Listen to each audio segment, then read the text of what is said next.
Hello बच्चों, नमस्कार। कैसे हो सब लोग, कैसे हो?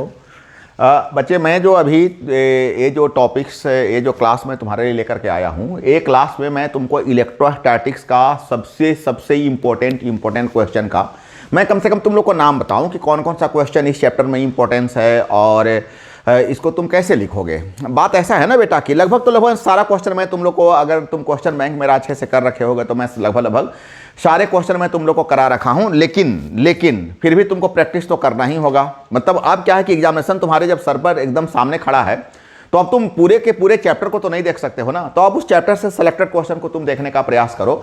तो बच्चे, अगर मैं तुम्हें शॉर्ट क्वेश्चन का मैं चर्चा करूं, अब जैसे मैं शॉर्ट क्वेश्चन का बात करता हूं तैसे लोग कहते हैं कि सर शॉर्ट क्वेश्चन तो आ नहीं रहा है।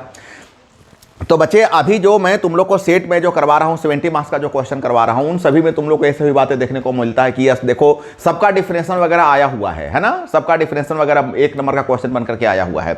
शॉर्ट क्वेश्चन का 2-3 बात है। एक तो हो गया कि तुम्हारा डिफिनेशन करके दे सकता है, दूसरा बात है कि तुमको 2-3 शॉर्ट क्वेश्चन मिला करके एक 3 मार्क्स का क्वेश्चन बना देगा तुम्हारा, तो वहां पर तुम्हारा आ जाएगा।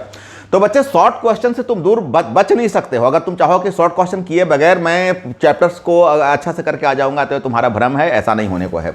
तो बच्चे, मैं ज्यादा क्वेश्चन नहीं रख रहा हूं, मात्र 8-10 क्वेश्चन तुम्हारे लिए रख रहा हूं कि पहले तुम देख लेना, बिल्कुल अच्छा से देखना कि परमिटिविटी, रिलेटिव परमिटिविटी क्या है, क्या जिसको बोलते हो ना, एक एप्सिलॉन होता है, एक एप्सिलॉन नॉट होता है, एक एप्सिलॉन आर होता है, ए रिलेटिव परमिटिविटी वगैरह क्या है, इसका अमाउंट कितना होता है, इसका डायमेंशन क्या होता है, ये सभी चीजें बड़ा फटाफट तुम देख करके जाना, तुम्हारा ऑब्जेक्टिव में भी काम आ सकता है और जिस तरह का क्वेश्चन तुम्हारा करेगा उसका तुमको आंसर करने में तुम्हारा काम आ जाएगा।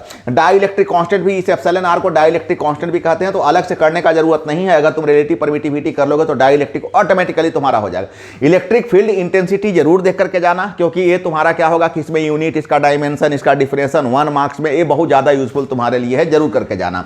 उसी प्रकार से इलेक्ट्रिक फील्ड लाइंस तुम जरूर करके जाना, अगर हो सके तो इसका प्रॉपर्टीज भी कर लेना, क्योंकि 3 मार्क्स का क्वेश्चन बना करके दे सकता है, बड़ा बात नहीं है। और इलेक्ट्रिक डाइपोल और डाइपोल मोमेंट तो जरूर करके जाना, क्योंकि इलेक्ट्रिक डाइपोल तो ज्यादा इंपॉर्टेंट नहीं है, लेकिन इलेक्ट्रिक डाइपोल मोमेंट बहुत ज्यादा इंपॉर्टेंट है। हो सकता है कि तुम्हारा 1 मार्क्स में सीधे पूछ दे कि what is electric dipole moment, नहीं तो तुम्हारा ऑब्जेक्टिव में पूछ दे कि इलेक्ट्रिक डाइपोल मोमेंट का यूनिट क्या होता है या इसका डायमेंशन क्या होता है। तो ये चीज तुम जरूर से जरूर करके जाना, ये तुमको बहुत काम आएगा। खासकर बेटा टॉर्क का तो पूरा डिफिनेशन भी तुम करके जाना और टॉर्क का एक्सप्रेशन भी करके जाना, क्योंकि ये 3 मार्क्स का क्वेश्चन है, ये आने का बहुत चांसेज है। और इलेक्ट्रोस्टैटिक्स का जब सीक्वेंस क्लास तुमको हम दिए हैं, उसमें टॉर्क का हम स्पेशल क्लास तुमको उस पर क्वेश्चन बता चुके हैं, तो बच्चा इसको देख लेना। अब देखो, इलेक्ट्रिक पोटेंशियल और पोटेंशियल डिफरेंस एक भी करके जाना कि विभव क्या है, विभवांतर क्या है, क्योंकि 1 मार्क्स क्वेश्चन का कोई माय बाप नहीं होता है बेटा। खासकर पोटेंशियल जरूर करके जाना, पोटेंशियल डिफरेंस ना करो तो कोई बड़ा बात नहीं है, पोटेंशियल जरूर करके जाना, क्योंकि 1 मार्क्स में तुम्हारा दे सकता है कि व्हाट इज इलेक्ट्रिक पोटेंशियल, नहीं तो फिर तुम्हारा दे सकता है कि इसका यूनिट क्या होगा, इसका डायमेंशन क्या होगा। ये सभी चीजें बहुत ही इंपॉर्टेंट है। अब relation between potential gradient and electric field intensity, तो ये बच्चा तुम्हारे ऑब्जेक्टिव के लिए इंपॉर्टेंस है, ये तुम्हारा 3 मार्क्स का क्वेश्चन में नहीं आएगा। E = -dv/dr फॉर्मूला पढ़े हो ना, इसका फॉर्मूला जो होता है E = -dv/dr, ये रिलेशन होता है। तो ये रिलेशन को तुम बिल्कुल याद, हाँ, इलेक्ट्रिक फ्लक्स भी तुम कर लेना। ऐसे क्या होता है, बोले हो ना कि सरफेस से जितना इलेक्ट्रिक लाइन ऑफ फोर्स जितना गुजरता है उसको इलेक्ट्रिक फ्लक्स कहते हैं, फाई से रिप्रेजेंट करते हैं। ये सब तुम लोग करके जाना यहां पर, और एक बार बिल्कुल ध्यान देना कि फ्लक्स का डायमेंशन, इसका यूनिट, ये सब बिल्कुल अच्छे से करके जाना, तुम्हारा इससे क्वेश्चन श्योर रहेगा बच्चा। और कैपेसिटी ऑफ ए कंडक्टर, ये पूरा क्वेश्चन करके जाना, क्योंकि ये 3 नंबर का क्वेश्चन तुम्हारा मिल करके यहां पर आ सकता है, 3 मार्क्स में तुम्हारा ये आ सकता है। लेकिन लॉन्ग क्वेश्चन की अब अगर हम लोग चर्चा करें तो अभी तुम्हारे इस चैप्टर से मैं तुम्हारे लिए 8 लॉन्ग क्वेश्चन यहां पर रखा हूं, और ये सब नहले पर दहला क्वेश्चन है बच्चा। कूलम्ब्स लॉ, क्या मजेदार क्वेश्चन है। 1/4 pi epsilon not Q1 Q2/r², है ना, बड़े हो ना तुम लोग। 1/4 pi epsilon not Q1 Q2/r, एक क्वेश्चन का क्या जवाब। 3 मार्क्स क्वेश्चन के लिए बहुत इंपॉर्टेंस, बहुत ज्यादा इंपॉर्टेंस बच्चे जरूर करके जाना। और जब से तुम कुछ ऑफलाइनर बच्चे भी मेरे जब क्लास को देखोगे तो उनको पता होगा कि मैं कम से कम 10 बार 20 बार तुम लोग को ये सब क्वेश्चन करवा चुका हूं, रट्टा मरवा चुका हूं।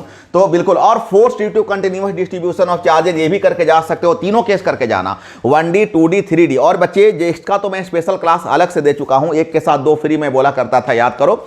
1 डायमेंशन, 2 डायमेंशन, 3 डायमेंशन, तो तीनों का तीनों अगर आएगा तो 5 मार्क्स में आएगा, और कोई अगर एक काट करके दिया तो तुम्हारा 3 मार्क्स में आएगा। अगर बात करना चाहो तो वन पहला ज़्यादा इंपॉर्टेंस, इसमें तीनों का तीनों इंपॉर्टेंस है, मैं ऐसे कोई अलग से स्पेसिफाई करके नहीं बोलूँगा, ये तीनों का तीनों कर लेना। और electric field intensity due two point charge बहुत ज़्यादा इंपॉर्टेंस, और ड्यू टू डाइपोल। बेटा ये सीक्वेंस, ये एक सीरीज है, ये 2 क्वेश्चन का एक ग्रुप है, ये ग्रुप करके जाना। इलेक्ट्रिक फील्ड इंटेंसिटी तुम पॉइंट चार्ज पर करके जाओ और डाइपोल पर करके जाओ, बहुत ज़्यादा इंपॉर्टेंस है इस बार के लिए, बहुत ज़्यादा इंपॉर्टेंस है। Expression of electric potential due to dipole बहुत ज्यादा इंपॉर्टेंट क्वेश्चन है बच्चे। और गॉसेस लॉ और गॉसेस का तीनों एप्लीकेशन जितना भी कहा जाए कम। मेरे समझ से ये क्वेश्चन तुम्हारा श्योर शॉट आ रहा है, या तो गॉस आ जाएगा या तो गॉस का तीनों एप्लीकेशन में कोई एप्लीकेशन। अगर मेरे से पूछो ज्यादा कौन इंपॉर्टेंट है, तो मैं तो प्रेफर करूंगा कि इसका जो थर्ड एप्लीकेशन है वो ज़्यादा इंपॉर्टेंट है। गॉसेस का जो थर्ड एप्लीकेशन है, जो 3D है, स्फेरिकल जो है, वो ज़्यादा इंपॉर्टेंट है। तो बच्चा तुम गॉसेस और गॉसेस का एप्लीकेशन करना मत भूलना। जब ऑफलाइन ऑनलाइन क्लास ले रहा था, एक बच्चे ने बोला कि सर गॉसेस तो प्रीवियस आया। मैं नहीं जानता हूँ, गॉसेस 5 ईयर अगर लगातार आएगा तो 6 ईयर के लिए मैं इंपॉर्टेंस बोलूंगा। इतना इंपॉर्टेंस क्वेश्चन होता है, जरूर इसको करके जाना बच्चा। और expression of energy stored in charge capacitor, इसको भी तुम करके जाना। और बच्चे मैं एक क्वेश्चन इसमें और जोड़ देता हूं, इसको भी तुम करके जाना, है ना। इसमें मैं लिखना भूल गया हूं, ये parallel plate capacitor, parallel plate capacitor with and without dielectric. बच्चा ये भी करके जाना, क्योंकि रिस्क लेकर के इलेक्ट्रो में जाने का जरूरत नहीं है।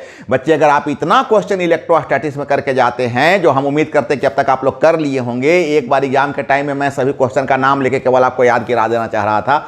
अगर आप इतना क्वेश्चन बच्चे करके जाओगे तो नो डाउट आप इलेक्ट्रोस्टैटिक्स में बिल्कुल उदास होकर के नहीं आओगे। इससे जो भी क्वेश्चन आएगा, चाहे वो ऑब्जेक्टिव आ जाए तुम्हारा, चाहे 3 मार्क्स का क्वेश्चन आ जाए या 5 मार्क्स का क्वेश्चन आ जाए, वो तुम 100% वहां से ठोक करके आओगे। तो बच्चे इसी मैसेज के लिए मैं तुम लोग को पास एक वीडियो लेकर के आया था, और हमारे बात को तुम लोग जरूर मानोगे, ऐसा मैं विश्वास करता हूं। Okay, bye bye.